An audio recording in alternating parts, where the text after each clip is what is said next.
Welcome everyone to our webinar, WA Traineeships with Business Women Australia, and we have the wonderful and clever Sandra Robinson from Skills Strategies International with us today. And we're going to learn all about these fabulous incentives for businesses and employers to take on traineeships and what the process is, what makes a good trainee, and everything we can from picking the brain of the wonderful Sandra. So for those of you who don't know who I am, I'm Lynn Hawkins. I'm the Business Women Australia National Director and a co-founder of Business Women Australia. Just going through my emails earlier on today, deleting a heap of old emails, and they go way back. And I thought, wow, gee, I can't believe we were really getting this up and running in 2016, 2017. It's been a big journey, and we've certainly evolved a lot since then. So if you can all pop yourselves onto mute for now, that'd be great. And if you've got any questions during the webinar, please use the chat box, and we'll come back to them after Sandra's done a bit of a presentation. But before she does, I'd just like to acknowledge the country in which we're all coming in from today. Being a WA-focused webinar, we're from all parts of WA, but I'm actually sitting on the land of the Noongar Nation, the Whadjuk people, and I pay respects to Indigenous elders past, present and emerging. This is sacred, sovereign Indigenous land. It's been lived on, danced and celebrated on for 60 to 120,000 years. And we celebrate this ancient culture of this wonderful country that we all appreciate and love. And we celebrate our Indigenous sisters in business, of which we have quite a few members. So what's BWA all about? We're actually a collaborative community. Networking is something that we do, but we're really more around co-creating and collaborating and using the Business Women Australia brand to open doors for women, to help elevate them, to build a network of influence and create opportunities for women in business. And they don't have to be women that necessarily own their own business. We also have women that are in high levels of executive roles, management roles, on boards, and across various sectors and professions as well. But we have 5 areas of development that we focus on, leadership being the number 1 area, and creating an opportunity and forums for female leaders to really connect and share their knowledge and experience, particularly around these areas of personal and professional development and business improvement, influence, profile building, and obviously connecting. One of the other areas, of course, is that we have an incredible shared value. We don't always agree, so I wouldn't say we're necessarily like-minded. We often have very, very exciting debates and challenge each other's opinion. We come from different races, cultures and backgrounds, so there's a lot of diversity in our group. But we all have these shared values around consciously caring for each other, being open-minded, having the concept of building a bigger cake and having collaborative approaches rather than fiercely competing, and having the courage and honesty to be true to what we think is right and good. So connections and friendships are the things that people love most about Business Women Australia. We always stay connected with our alumni as well. People pop in and out of the community as they need to, as things change and transform in their lives. And we like to think that any female that's in a business role, pretty much any working woman, is a member of our community, whether they're a financial member or a member of our wider community. We're always looking at what it is that we can do to help women. So there's lots of benefits about actually joining, but we wouldn't be able to do what we do without these partners that we have. We have these phenomenal partners like Torrens University that offer all their short courses to our members for free. They also offer 2 scholarships, 100% fully paid scholarship. We just awarded an MBA scholarship to Irene Stanley, who's over in the Gold Coast. She'll be starting I think this week or next week. her MBA. Kylie Clark is now well and truly into her MBA. She was awarded that last year. And we've got a range of women who have taken on board mini scholarships of 15% to Torrens University. They're an amazing partner, and we're actually planning to do some research on women in leadership with them to roll out hopefully in the next 12 months. Thank you to Catco Enterprises. Kathy Smith and her team look after all our social media and our website. Donna Vincent and her solo accounts team look after all our invoicing and the financial side of things of the business, chasing up membership fees and paying our bills and looking after our tax returns and so on. Anne-Marie Cross is our podcasting queen, and Anne-Marie is a great, she's probably one of the original podcasters in Australia, and a legend in that space. So anything you want to learn about podcasting, make sure you jump into, we've got webinars coming up on podcasting. It's really, we're going to be running some podcasting deep dive workshops as well. And of course, Intact Teams, Jessica Schubert and her group are also very integral to what we do in our leadership development program. Jess is our head of leadership development, and she's actually just got her manuscript off for Lead the Future. She also runs Lead the Future courses. Fire Up Coaching are our partner for coaching accreditation. We now have a Business Women Australia coaching accreditation course, and that's actually delivered in conjunction and collaboration with Fire Up. They're actually based on the East Coast, but that's an online course. I've actually enrolled in that coaching course myself. And of course, my team in the background is Hawkins Marketing. We look after the various specialised campaigns and event management side of things for BWA.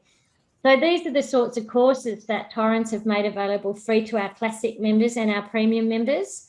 They're amazing courses. I've actually just finished a couple myself, and you can pretty much complete them online in about 45 to 90 minutes. And they're really great refreshers from anything from customer user experience for those of you that are in a marketing background, to design thinking, navigating orgs culture, right through to teamwork, development of leadership skills, all sorts of things. So have a look on there for those of you who are members. We've got so much coming up. I've just invited Lisa as my guest to the Sundowner next week in South Perth. We'll be looking at building a network in business. It was originally going to be hosted by the wonderful Leanne Gianoli at Self Medical Suite, but there's been a family issue that's come up. So we're taking it to the Tipsy Monk in South Perth in Angelo Street. So anyone who's keen to go to that, please register. We'd love to see you. Bunbury have their monthly meeting on the 24th of June. This month they've got Donna Vincent coming to simplify bookkeeping with some tips. We have the online Building Profitable Business with coaches and consultants with the fabulous Anne-Marie Cross, and I'll be also sitting on that on the 29th of June. So anyone online that wants to join us, that's free. As is the one on the 5th of July for Profitable Purposeful Podcasting, which is also really around the coaches and consultants, but it's also for thought leaders inside organisations that are thinking about podcasting as a strategy as well. Mandra Murray meet every month with Sue Daly. I think we've got Sue on the call today. So Sue will be facilitating and hosting a morning tea and a mingle at the Pinjarra Golf Club on the 14th of July. I'll be hopefully going to Melbourne in July. If I don't, Jess and Anne-Marie will be hosting that without me. We've already changed the date once. So I was meant to be over there last month when they had the snap lockdown, or earlier this month.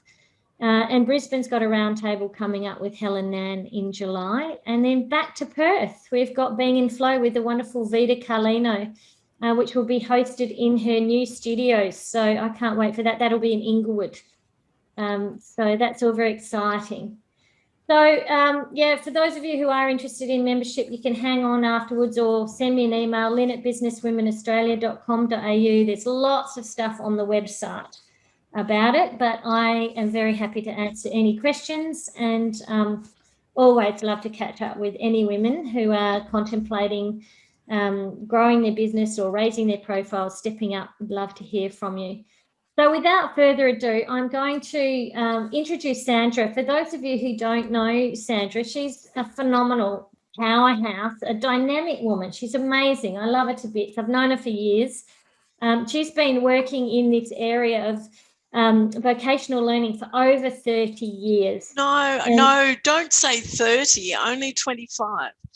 Well, I was going to say, you must have left that straight from school. 10 I was when I started. So over 30 years, like me, I've been working in my profession for over 30 years too. So the thing I love about Sandra is that it's a very customer-centered approach, and the whole team are very customer-centered. Everything that they do is very bespoke.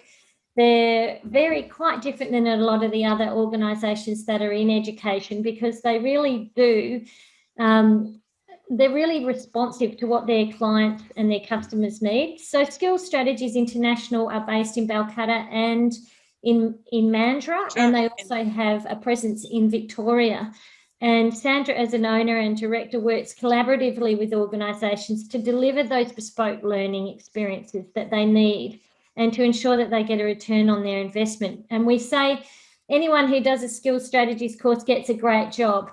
And she's got an awesome team. They've just announced that 2021 marks 25 years since they first started. So they've been around, which anyone who knows the RTO space means that they have survived all those years of phenomenal audits. I've seen so many RTOs close down over the years because they're just, it's one of the most heavily audited industries. And, I've come from a background in accounting and legal, and we just often used to say, God, anyone who takes on an RTO organisation and handles all those audits has obviously got nerves of steel. So there's been a lot of changes, but she champions the philosophy, learning is for life, and I think that's why we get on so well. So over to you, Sandra. I will stop sharing this, and I think you've got a few things that... Well, I don't know how you want to do it, and I'm just thinking, I lied. I have been in it for 30 years. Look at that, older than 20. Because I was just thinking back. Oh, my goodness. Okay. Can I just tell you, Sandra, I didn't make that up. I think I read that somewhere. Okay. I was, trying to think positively that it was less. There's a lot of people about these amazing traineeships. I mean, I've got loads of questions, but I will save them, and we'll be keeping an eye on that chat box, because I'm sure there'll be some more questions that come up as well. And we've got some incredible, intelligent women who have been in this space for a long time, including Meredith and Deb too. So we'll be drawing on them as well, I'm sure. Exactly. And I was going to say that. And Lynn, it's great to be back in the BWA network and be working with you again. It's been a busy time during COVID, and you lose connection with some of the places that you really appreciate, and that's been the case with us because we have been so busy.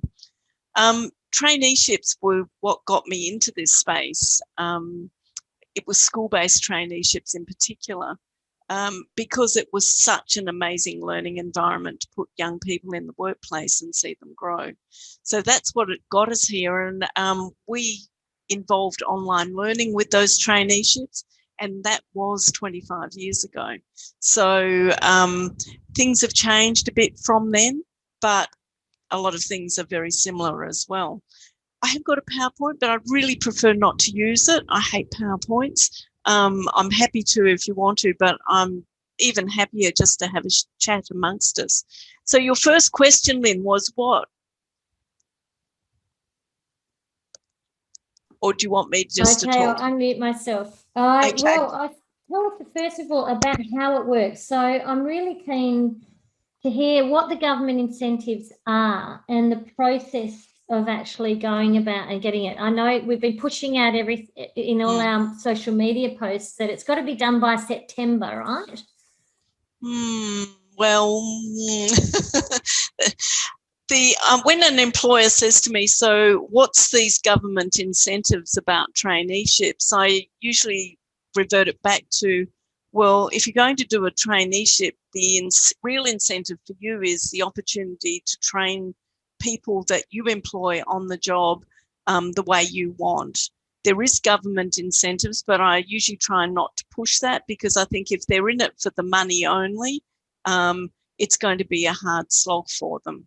So I try to... It is an incentive for, say, a small organisation. Like someone like me, I've gone, oh, this might be able to help me get maybe some more admin marketing, hands-on people into, say, something like BWA, which I'd normally do myself, but if I can get it cheaper. And a traineeship is an employment strategy, and it's about supporting the employer to take on someone and train them up the way they want.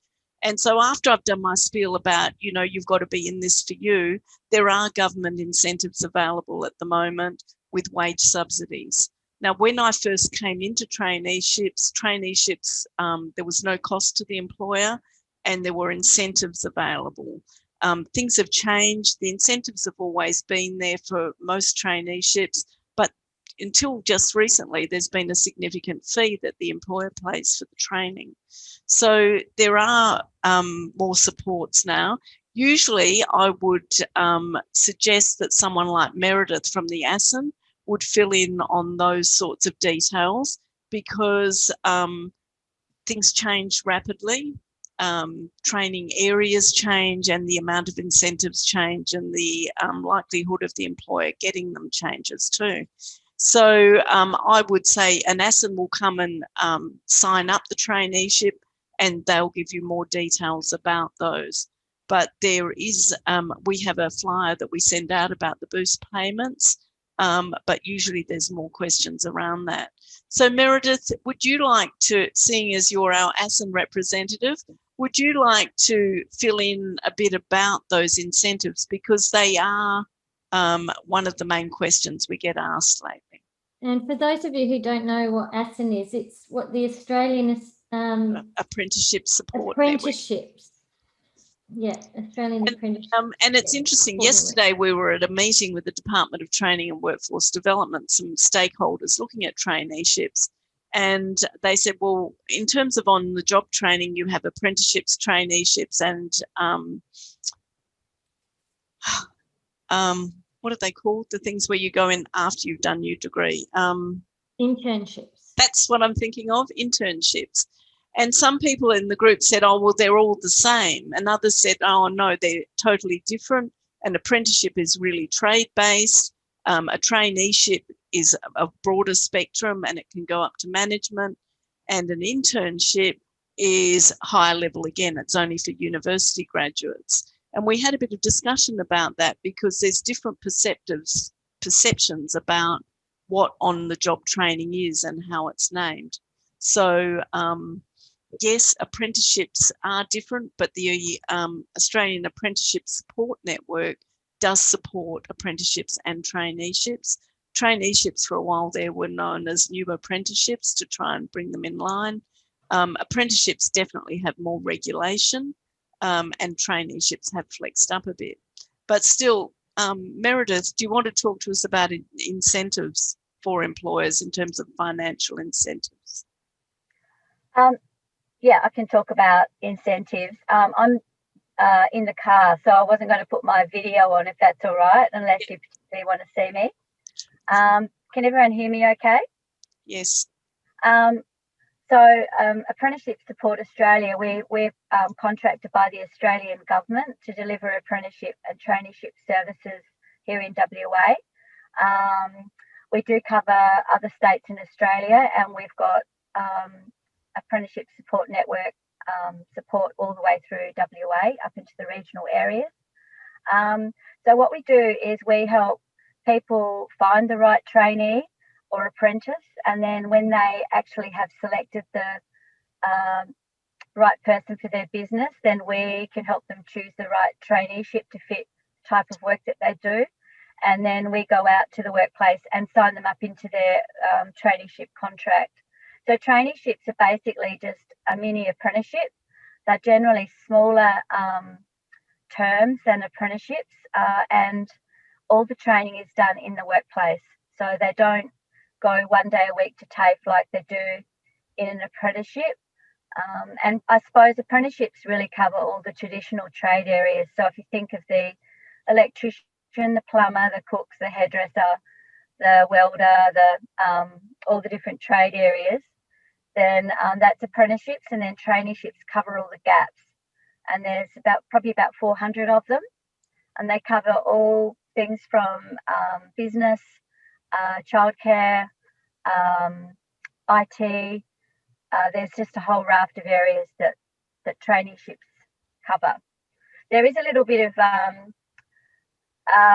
like eligibility criteria attached to the traineeships, but in a nutshell, for a new worker, so someone who's come to you as a new worker, if they're doing a full-time traineeship with your business, then in most cases you would get $1,500 after the first 6 months and $2,500 when they complete.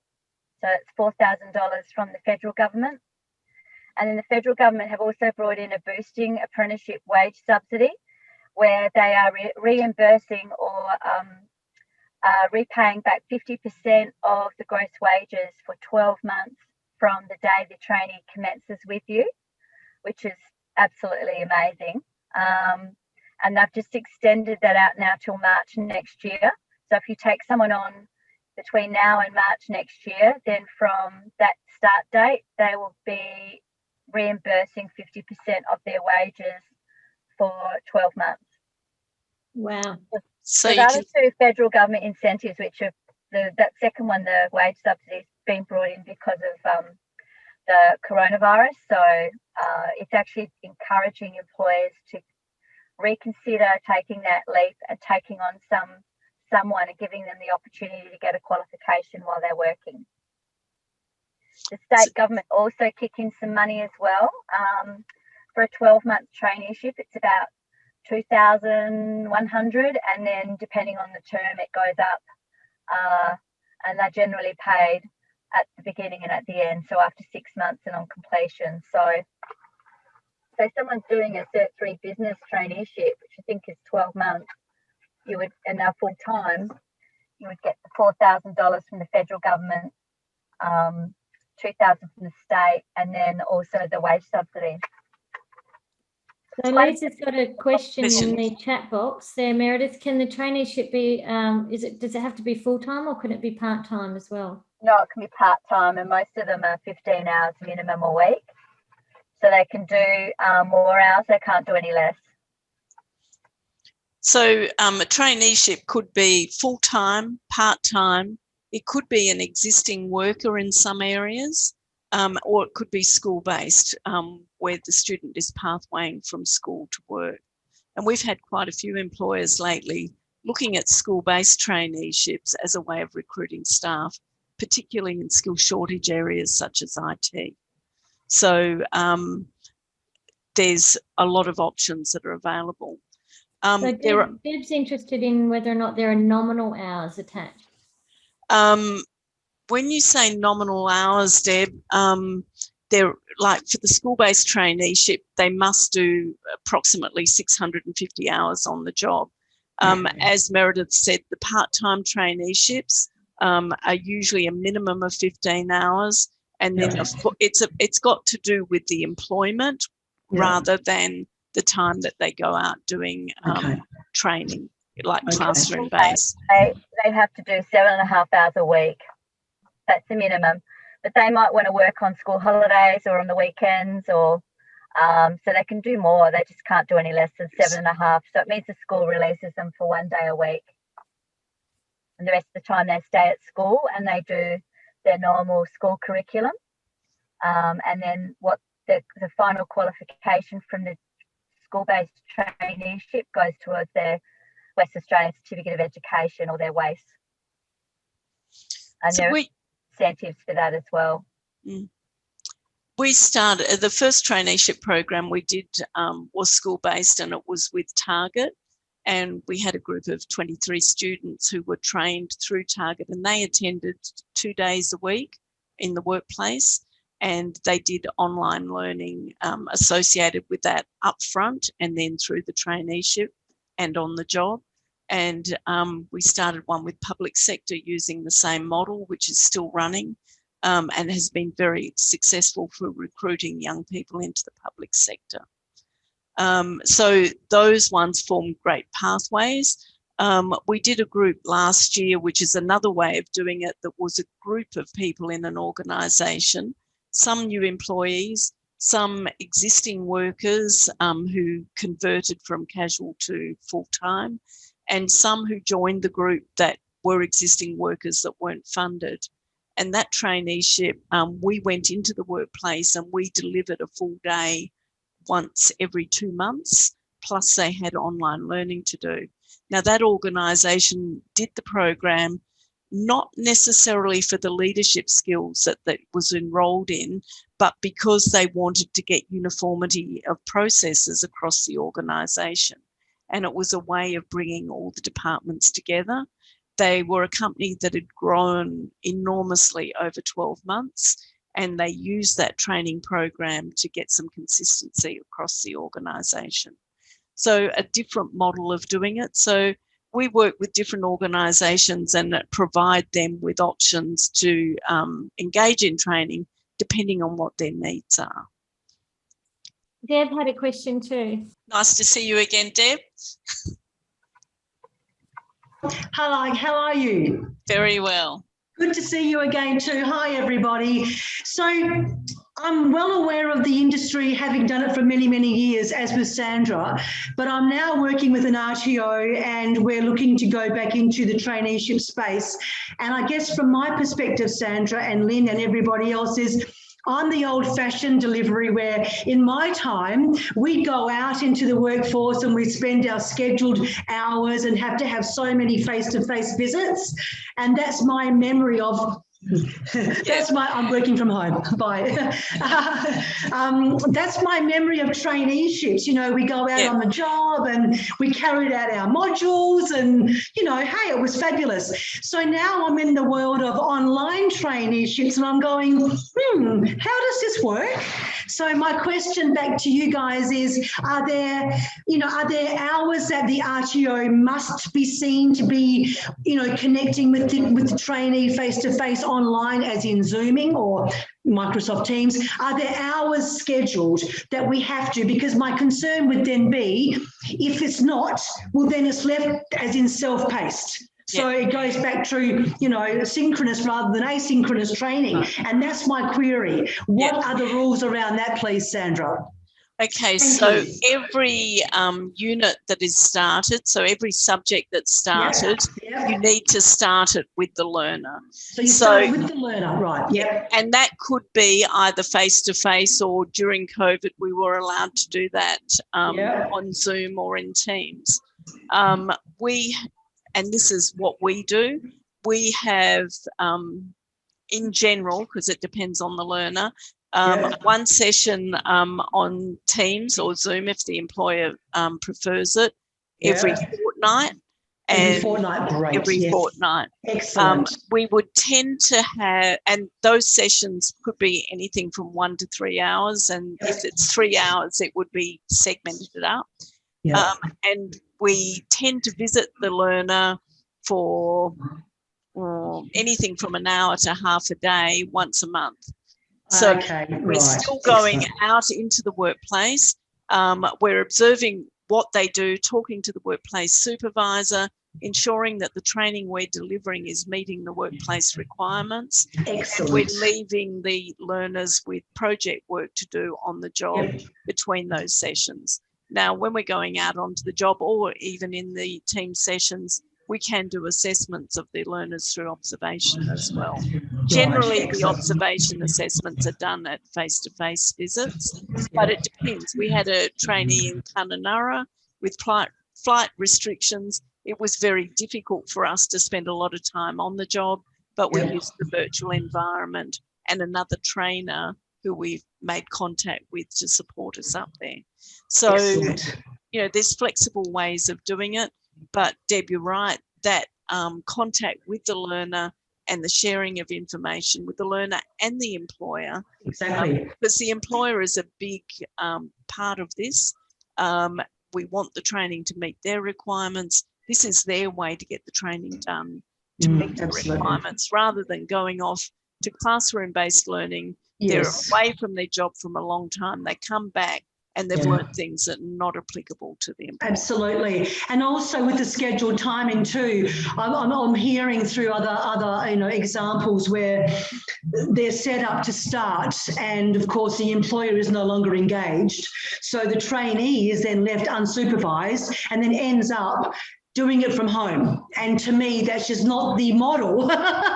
That's not the model, sorry. So yeah, that's fabulous. You clarified that for me very well. Thank you. No. What happens in a situation, Sandra, where it's a completely virtual team? Like I run my 2 businesses virtually. Yeah, and we've got employees all around Australia. Yeah.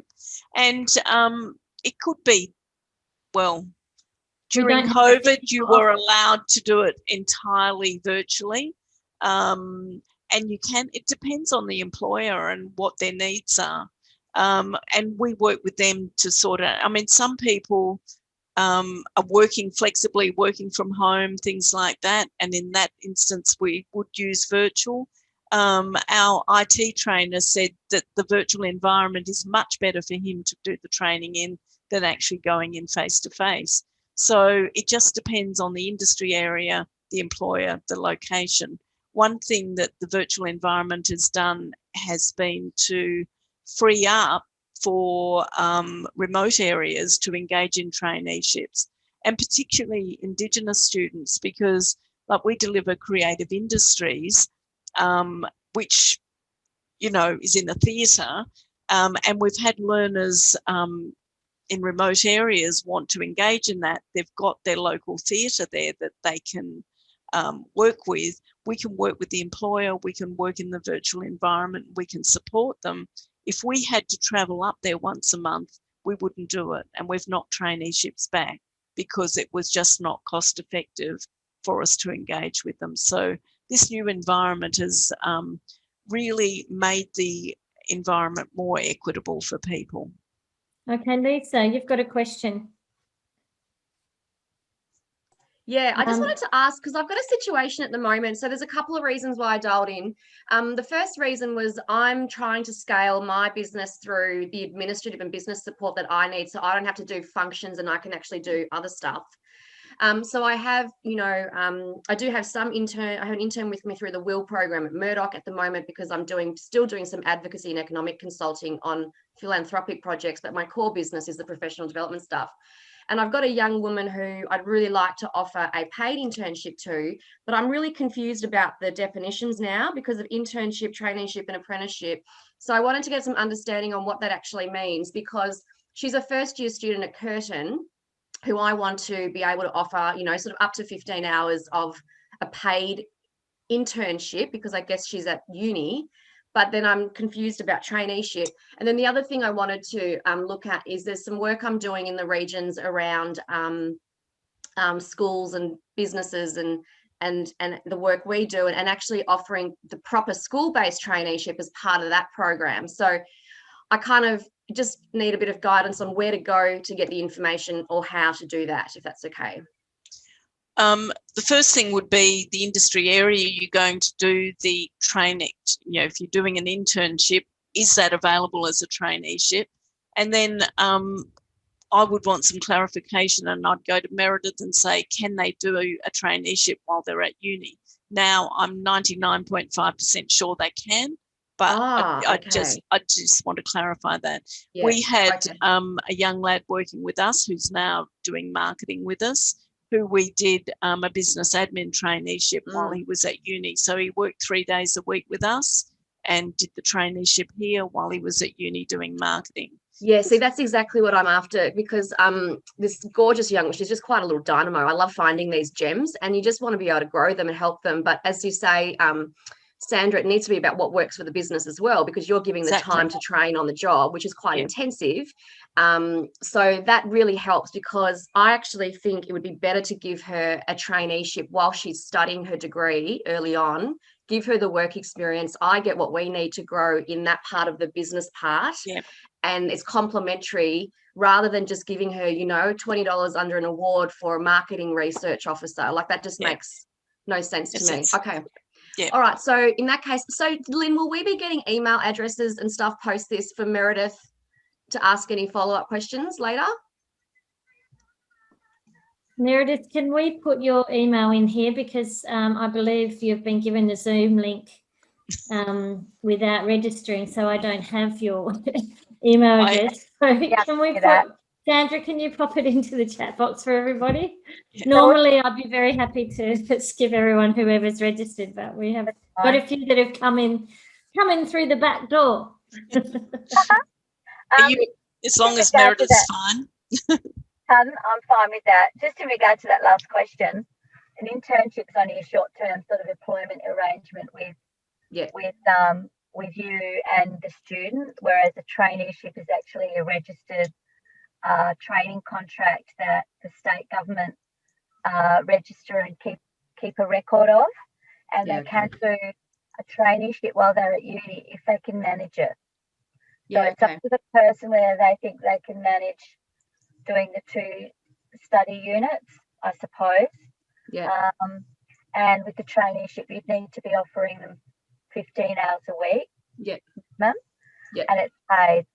Whereas I think sometimes with an internship, I'm not sure in Australia whether it's legal, but some people do. Well, it is, yeah. And so Fair Work's really funny around this stuff. Like there's some fact sheets around on Fair Work around internships, student placements, and for me, there's no actual proper regulation around internships per se, unless they're like a will program. But yes, it's quite a grey area. So that's why I was keen to get that clarification, Meredith. So that's really helpful. Thank you. Yeah. So you would have to pay the person. Yeah. That's in the traineeship. They would be a permanent part-time employee of your business. So they would get all the entitlements that go with that, sick leave, annual leave, all those things. Yeah. And superannuation. Yeah, I suppose with an internship, it might only be short term, so it might only be for a few months, whereas most traineeships are at least 12 months. Yeah, see, this young lady wants to be with us for 12 months, and so I'm just trying to. Well, the traineeships are competency based, so they can do it a lot faster than the required term. So Just say, for example, she's doing a Cert 3 in business, which is 12 months full-time, but 18 months part-time. She can still get signed off as soon as she's met all the required competencies on and off the job. So you would do that in conjunction with the RTO, like skills strategies, and then they get signed off. So as soon as they reach all the required competencies, you can complete the traineeship. But they have that buffer, that extra time if they want to, stretch it out and take the full 18 months if they're part-time. If that makes sense? Yeah, I think Lisa's frozen. My experience with people in quarantine is the internet's bad. At least she'll be able to look at the recording. We do have this recording. And I think, Sandra, if you can pop your email into the chat box as well, that'd be great. Yeah. I think that this is something that a lot of SMEs are very interested in too, because it's a great way to help fund a role, especially in early growth phase. So it's, if you've been thinking about bringing on and when to bring on an employee or an additional employee in an area, this is a great low risk strategy during a time of very unprecedented challenges for businesses. And it's sort of the government's really sharing some of that risk, and it's really about having the opportunity to get the right people in place. So what does make a good trainee, Sandra? I mean, when we're looking at who to employ in our businesses, we're going through growth, we're scaling our businesses and our organisations. What are the trips and traps from an employer's point of view, so that even with the incentives, it's still an enormous amount of time that you invest in a trainee, and you really are teaching them on the job. In some cases, it doesn't always work out. What have we learned? Well, there's two ways of looking at it. First of all, you're going to employ someone you want in your business.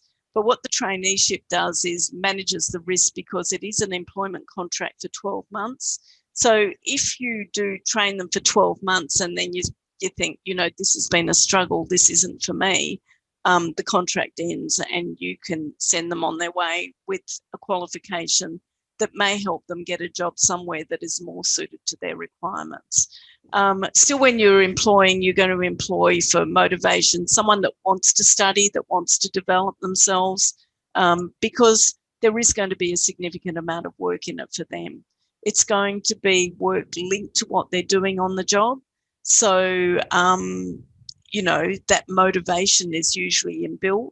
However, there will be assessments and there will be things that they have to do, and, you know, they'll need to manage their time. They need to have that constant contact. So, you know, they need to be someone who's committed to doing that. They need to know up front what the ins and outs and responsibilities are. And the contract that they sign goes through that. They're responsible for engaging in the learning. The employer is responsible to give them time to engage in their learning, and they need to keep, you know, their work commitments going at the same time. It's not that they're there just to learn. I've had people on internships that, you know, we're turning ourselves inside out to give them the experience for their uni course, but we're getting nothing out of it. The employer needs to benefit. The employer is paying them, and there needs to be a benefit for the business. And there needs to be benefit for the learner as well in terms of getting their qualification. So it's really what learning is about. This, you know, if you're training someone anyway, there should be an advantage for the business. It needs to be an advantage for the career of the learner. And it's the traineeship brings all these things together and makes a very opportune, you know, environment for both the employer and the learner. So is there an age limit? I mean, we're thinking often in our minds, our stereotype is that a trainee is going to be a young person generally early in their career. You know, I find a lot of women who are older maybe are looking at a career transition and are restarting, or people that are quite senior and have been given a redundancy and just can't get another job. Well, I was talking to my hairdresser and she's just putting on a 60-year-old apprentice, because nowadays people aren't working till 60 or 65. They're working as long as they need to. And my admin lady, who's amazing and, you know, really an asset to the business, said to me yesterday, she said, I just feel like I'm not furthering my skills. I don't want to be one of these homeless women, you know, that hasn't got anything to go to. If anything happened in my current job and I was back on the employment market, I need to have current skills and be able to demonstrate I've been upgrading. So, you know, we will provide her with training. It won't be under a traineeship or an apprenticeship, but it could be. You know, there's still that opportunity. So there is no age restriction. Our average age for people in traineeships is over 40. So Christine's got an excellent question here too, and it was I was thinking this might be one that I wanted to ask as well. The 50% subsidy of the wages, is that applied to the minimum award rates, or does it apply if you wish to pay above the award rates? For example, if you were bringing in someone that is been in a different business environment and they're used to being on a salary, and you still want to be able to bring them in, but they're going to be trained in something a bit different. For example, this coaching accreditation, would we be able to take them on board and pay them what they would be due, but still get a government subsidy based on some sort of rate? The government subsidy is capped, but you send in your pay slips. So the pay slips have to be sent in quarterly, and it's worked out on that. But I think it's capped at 7,000 per quarter. Yeah. What's it capped Whatever at? you pay them, up to 7,000 per quarter.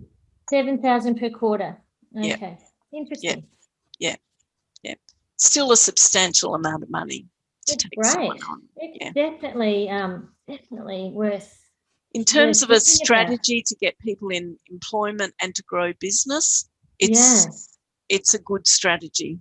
You know, there's quite a few. I've got a large network of wonderful men, and a lot of them are getting to the age of their career where they think that there's a bit of a disadvantage at being a white middle-aged male in this current market.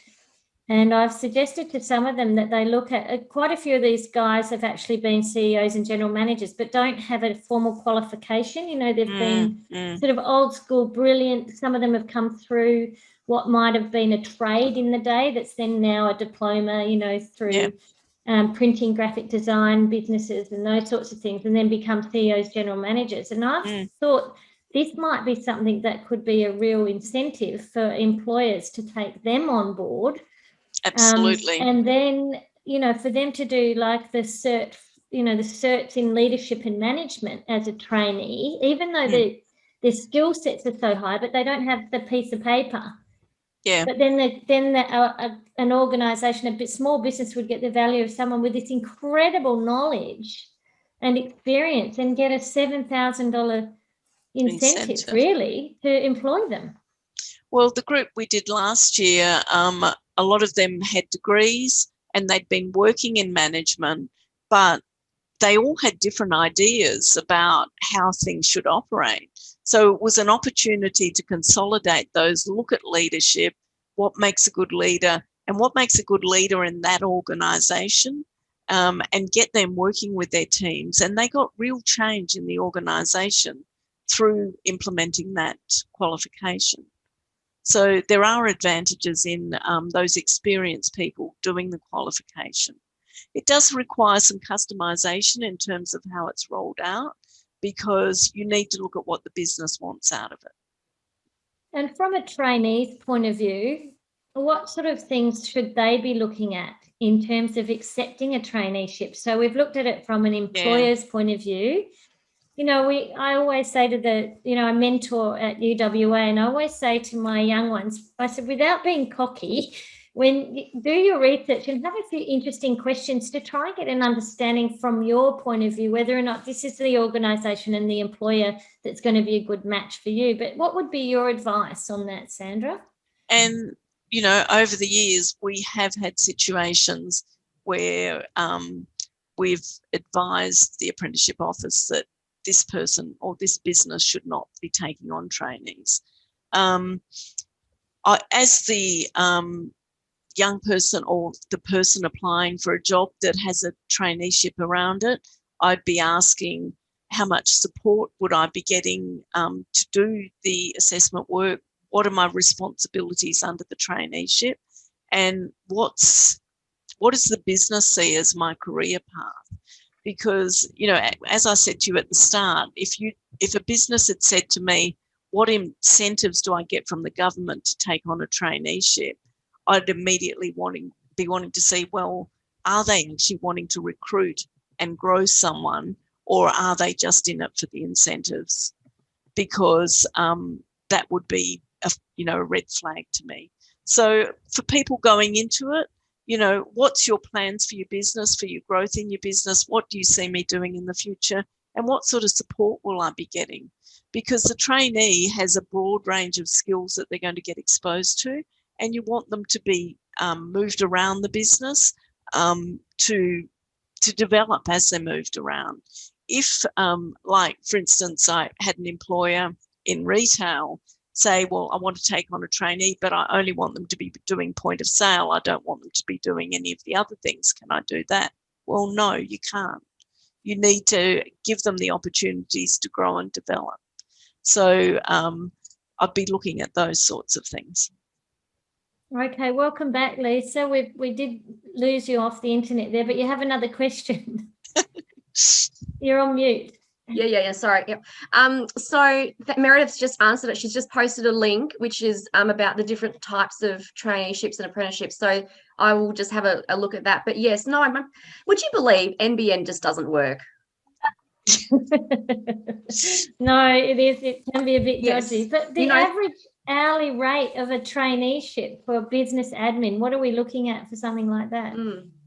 You know, it depends. In the old days, businesses used to be able to discount the traineeship by 25%. There is a wage schedule, and I never get involved in it. I always say ring wage line and find out what that is. I haven't had a business discount the wage for years. And in the current environment when people are trying to get staff, they're negotiating wages according to what they think's a fair thing. Yeah. So So, but Sandra, is it like $20 an hour, $40 an hour? Like what do depends on the traineeships get? industry area. Depends. So it's all Absolutely. dependent on skill. Yeah, cool. And also I'm it pretty depends on whether sure- they've completed year 12, Yeah. whether they've completed year 10 or 11 or 12 and their age. Okay. Yeah. Every industry area has their own award. So depending on how your business is structured, if you're a proprietary limited or a corporation, you'd be under Fair Work Australia. But if you're a small business like a sole trader or a partnership, you'd be under the state award system, which is wage fine. And Yeah, no, I'm a proprietary, so Yeah, I think it's around for your first year student, I think it's around $30 an hour, Lisa. yeah, I think it's about 35, 33. At DWA. Yeah. Yeah, I think it's about 33. That's right. Yeah, it's around that sort of amount. Yeah. Cool, thank you. Only just recently gone up. Yes, very recently. Yeah, okay. So this is really interesting. So are there any traps or anything that could be things that are gotchas that we need to be aware of as employers? Yep, I can tell you a few things here if you like. Existing workers. So if you've had someone that's been employed with you for more than 3 months full time, or more than 12 months casual or part time, they're classed as an existing worker, and it can in fact affect the normal incentives. And also the wage subsidy. So that's a bit of a tricky one. The only way you'll get the wage subsidy for existing workers if you change their employment status. So if they're casual or part-time and you put them on full-time, then you would get the wage subsidy. If they were casual and you put them on permanent part-time, then you could get the wage subsidy. But if they're full-time and they've been with you for more than 3 months, then you won't get the wage subsidy and you won't get any other of the incentives. So that's a big kicker, that one.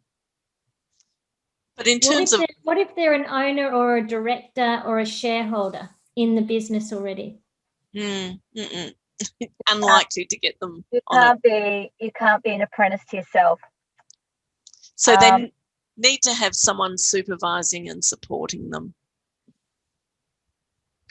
The reason why the federal and state government have brought in the rule about the existing worker, I suppose, is because the intention of all the incentives is to encourage employers to look at new workers and to give new people the opportunity to go into the business and get that qualification. And they're saying if someone's already been there for a certain period of time, they may have already gained all those skills anyway. Because traineeships are really like the entry level, or a lot of them are entry level into the industry or into the trade area, and then that's like the first footstep forward. Then they can go on to a diploma or into an apprenticeship. So I suppose when you look at the intention behind the training pathways, that's why they've sort of said, well, if you're an existing worker, you already have a job, so why should we pay for you to go on and gain a further qualification?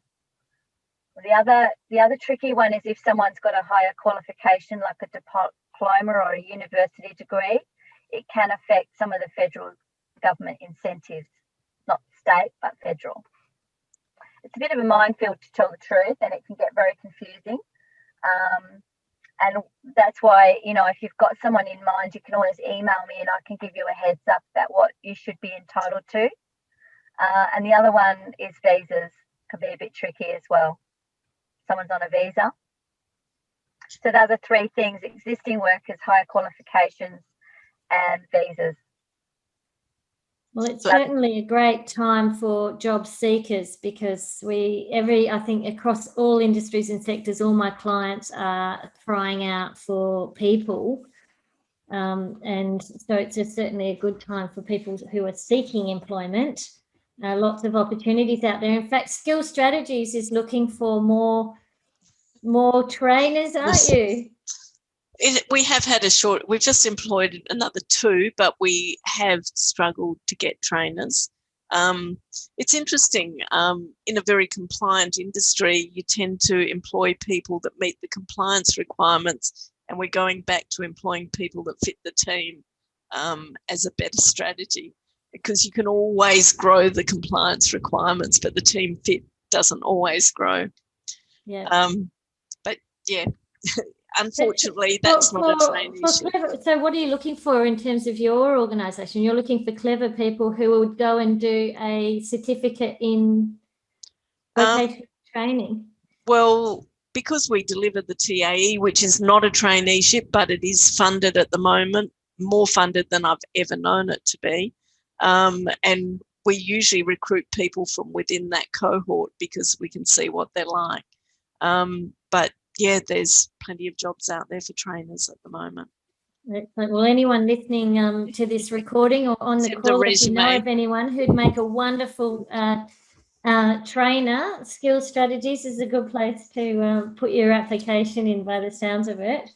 Lisa, sounds like you're on a bit of a growth phase too, so that's exciting for your first year student to get the opportunity to potentially. Yeah, look, it's really cool. COVID's been wonderful for us in the sense that it, you know, shut us down last year being a professional development and advancement company, but it's meant we've been able to pick up with existing clients prior to COVID, both individuals and SMEs, and now we're looking at really moving quite quickly into well, I'm actually being copied literally by some people, which is quite funny. So that was an interesting IP lawyer discussion yesterday. But no, it's great. We're really, the time is right now to help people with skills that still aren't being taught, all the stuff that you really need to be a good human in the workplace and productive as an economist. That's really important, you know, and I really want to make sure that we get the value for money training that particularly regional businesses don't get access to because of their location, and the kind of blended learning we do is really good. So yeah, it's exciting, Lynn. I need to catch up with you because it's all really now just coming to where it needs to be, which is cool. Amazing. It's so good to hear. And who else is on the call? Do you want to share what's happening with your scenario or any more questions? Charlotte, what's happening in your world? Yeah, quite interesting. Definitely on that growth trajectory, and just looking at how we can support the team. So there's 2 of us at the moment, but we know we need to have some additional skill sets, and have been thinking about internships. But this has given me more food for thought around other opportunities for other people. So it's just around then looking at the numbers, and because obviously the numbers are important, because we've got to make sure that we've got enough, cash flow to cover any of that. So this has been great because it's really sort of sparked some new ideas for me. So thank you for inviting me. No, it's great to have you here. And have we still got Christine Muir-Smith? Are you where have you beamed in from? Or are you offline? Yes, we've got you. Go.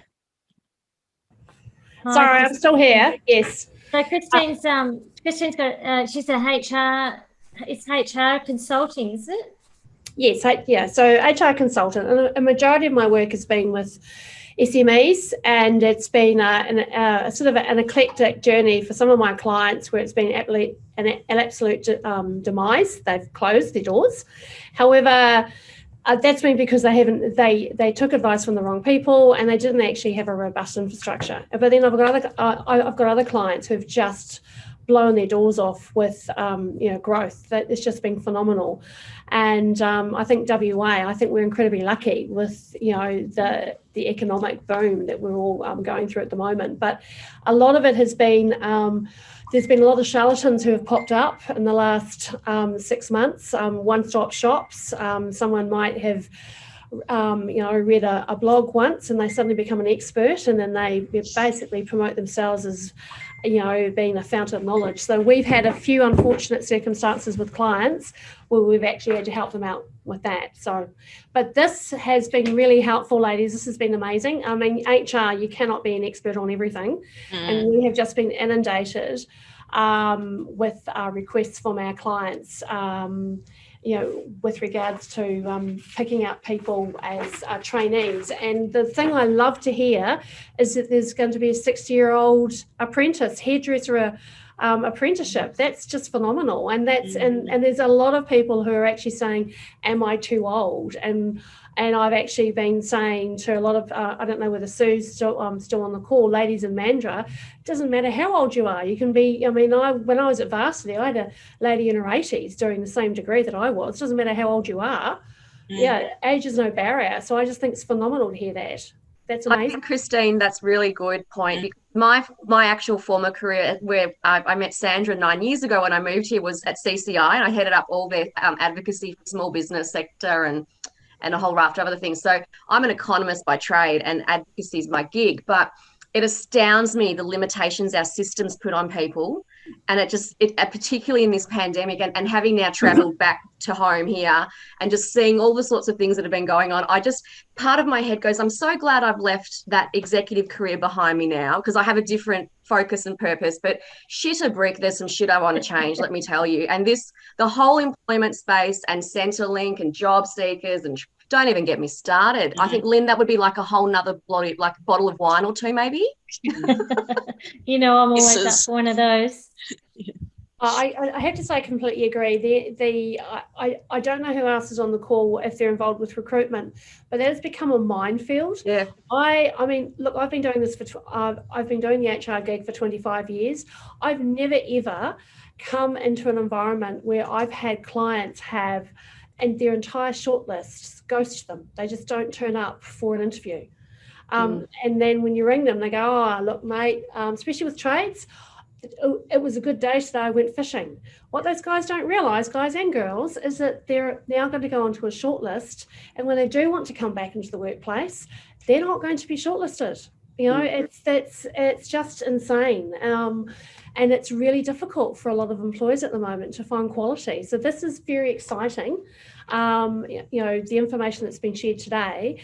But there's also a catch-22 with actually helping a lot of our clients find, just amazing applicants, because they're pretty thin on the ground at the moment, and the mindset of applicants in general have changed, which is it's very hard, Christine. I agree with you, and I mean, I love working with young people, and I always have, spent a lot of time in my executive career coaching and mentoring young people who go to be amazing. But it is their mindset, it's their attitude, and it's the crap that they're not learning at school and at home, which is really hard. And I'm really tired of hearing about parents blaming the school system and school system blaming the parents. It's like, you know what, how about we just all learn to be accountable in life and start doing the right thing? Well, I'd love to hear Sue Slavin's take on this too. I mean, so you've seen so many changes through your, stellar career. Look, I had a slightly different perspective when I came in, and I also had somebody who came to the door. But I'm particularly interested from the trainees' point of view, and that was the take that I was having. I'm absolutely thrilled about the 60-year-old traineeship. I'm doing quite a bit of work with coaching young people at the moment, but some older, senior people have snuck in. And, it's from that perspective. The government's, to be honest, I get a bit frustrated, no offence to the lovely lady from Skills Strategies, but, it just is so hard sometimes to pin down. And in the past, I've had a lot of trouble selling traineeships to employers who just, even despite the money that comes in, they just see it as too much accountability, too much work. I would love to think that's changed, but I'm not dealing with that at the moment. I'm looking from the young person's perspective. I think the problem is our attitude to work in general, that work is a work, we talk about work-life balance. For me, work and life are the same thing. Our young people often don't have an attitude to work that they're going to get something actually from working. We've just recruited someone in our manager office, and he came from a New Zealand program that he was running that was work as a health intervention. Yes, it is. Oh, and true. With some of the people I work with, yes, it is. Yes, yeah. And we need to look at it from that perspective. And I don't think, that's a whole marketing campaign to look at it from that way. But on the other hand, like in our tourism industry, we've used backpackers and they've been casualised and we haven't looked after them. We need to actually look after people and grow them, because then we get them engaged with us and then they stay. So it's a two-edged sword. Young people aren't seeing work as somewhere where they live and grow, but employers aren't necessarily treating them that way either. Yeah, I think you're right, Sandra. And the other thing I think as well is that we're not giving, people don't know what they don't know. If you're blind to something, you can't change, right? So we're not actually able, we're not encouraging people to really get to know themselves and understand how they contribute in the world and what their job, career and life actually looks like. Yeah. And so that's why I'm excited, because that's the kind of stuff that we do, which is really different to most other people. But what I also love, picking up your point earlier, Christine, was I'm loving the what did you call them? The overnight experts, people who've actually not got any lived experience of anything or education formal, because it's both, right? You don't just have to have a ticket, you know. But I just love the plethora of people who are just scrambling because they themselves don't know what they are or what they do or who they are, and everyone's now cannibalizing everyone, you know, like, and it's just like, oh my God, people. Anyway. It's uncertain times, and we've got all this flight and fight. Yeah, flight and fight. That's right. Yeah. Joe Casey, what's happening in the legal space, in professional services? Are the law firms and the accounting firms, do you think, twigging to the fact that they could get potential traineeships into their admin and support and those kinds of areas of the business? Are you still with us, or have you moved on? I think Joe might have put us on quiet time. But it is an actual fact that professional services firms quite often miss out because they aren't always thinking about the opportunity to bring trainees into their administrative and management areas of the practice. You know, they're so focused on the recruiting of, you know, graduates in their accounting, in their legal, in their fee earning part of the business, but there's so much opportunity for wonderful business management and those kinds of roles, administration, reception. Sandra, have you had much interest in professional services? In the last day, there's 3 contacts that I've rung back from accounting firms. Yeah, once they twig onto it, it'll go through. It's just like, phew.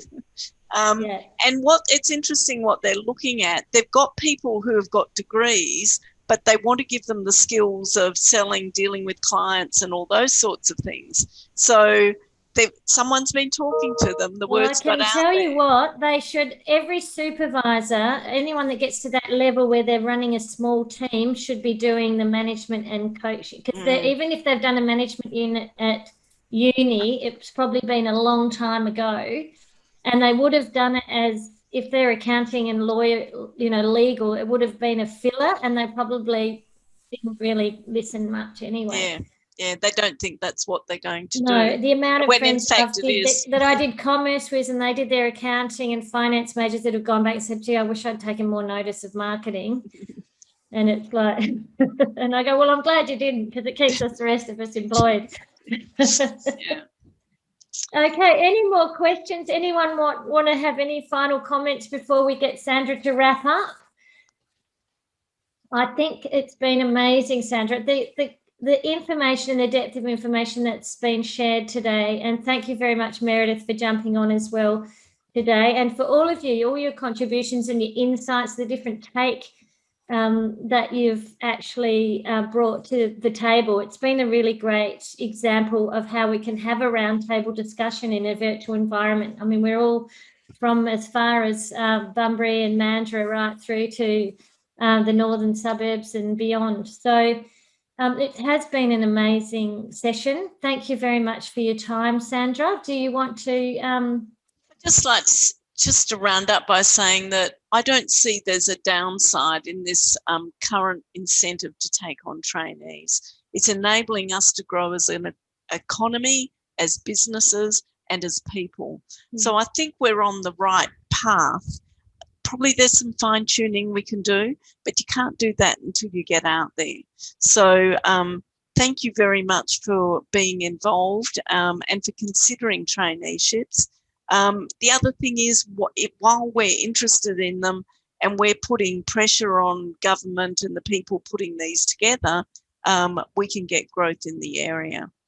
I suspect that what we've got currently won't finish even next year, because I think it's allowing our economy to grow. So for anyone who wants to contact Sandra, it's sandra@skillsstrategies.edu.au, and Meredith is meredith.moran, MORAN, @cciwa.com.